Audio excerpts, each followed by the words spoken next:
Ahmad Muhsin.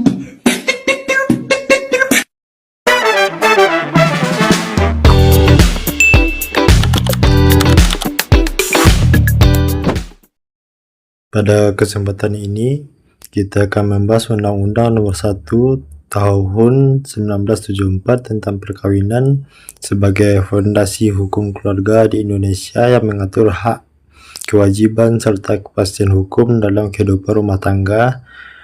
Dan dari sini kita bisa memahami bagaimana sistem hukum perkawinan dibentuk secara utuh.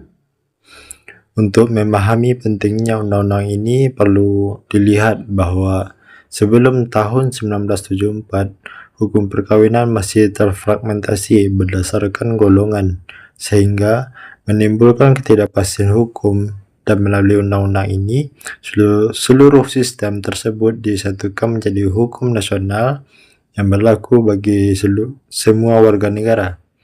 Selanjutnya, undang-undang ini menegaskan bahwa suatu perkawinan dinyatakan sah apabila memenuhi dua unsur sekaligus, yaitu sah menurut agama dan sah dan dicatatkan secara negara, sehingga keduanya menjadi satu kesatuan yang tidak dapat dipisahkan.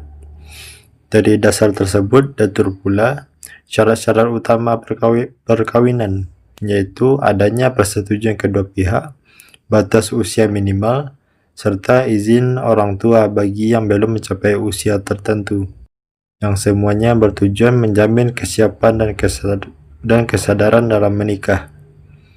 Namun demikian, undang-undang juga menetapkan batasan tegas berupa larangan perkawinan, baik karena hubungan darah, semenda atau susuan, baik terikat perkawinan lain maupun larangan menikah kembali setelah 2 kali bercerai dengan pasangan yang sama. Sejalan dengan itu, prinsip yang dianut adalah asas monogami, meskipun dalam kondisi tertentu poligami dimungkinkan dengan syarat yang ketat dan harus melalui izin pengadilan, sehingga tidak dapat dilakukan secara sembarangan. Dalam pelaksanaannya, hubungan suami dan istri diatur dengan pembagian peran, di mana suami sebagai kepala keluarga dan istri sebagai ibu rumah tangga. Namun keduanya tetap memiliki kedudukan hukum seimbang dan saling melengkapi. Kemudian, dalam aspek ekonomi keluarga, undang-undang membagi harta menjadi harta bersama yang diperoleh selama perkawinan dan harta bawaan yang tetap menjadi hak masing-masing pihak.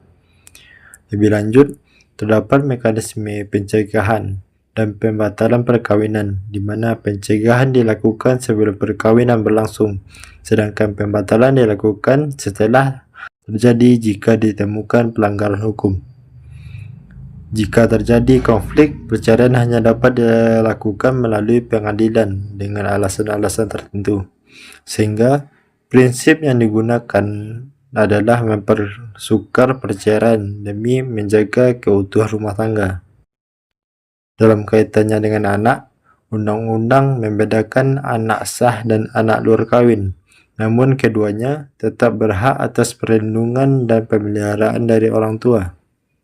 Selain itu, diatur pula mengenai kekuasaan orang tua yang dapat dicabut jika lalai, serta mekanisme perwalian bagi anak yang belum mampu berdiri sendiri. Kemudian untuk kasus khusus seperti perkawinan campuran, diperlukan pemenuhan hukum dari kedua negara serta dokumen resmi yang menyatakan tidak ada hambatan hukum. Jika dilihat secara keseluruhan, undang-undang ini mencakup hubungan suami istri, pengaturan harta, perlindungan anak, serta prinsip monogami yang saling terhubung dalam satu sistem. Dengan demikian, Undang-Undang Nomor 1 Tahun 1974 menjadi dasar hukum yang tidak hanya mengatur perkawinan, tetapi juga melindungi hak individu, anak, dan ketertiban sosial secara menyeluruh.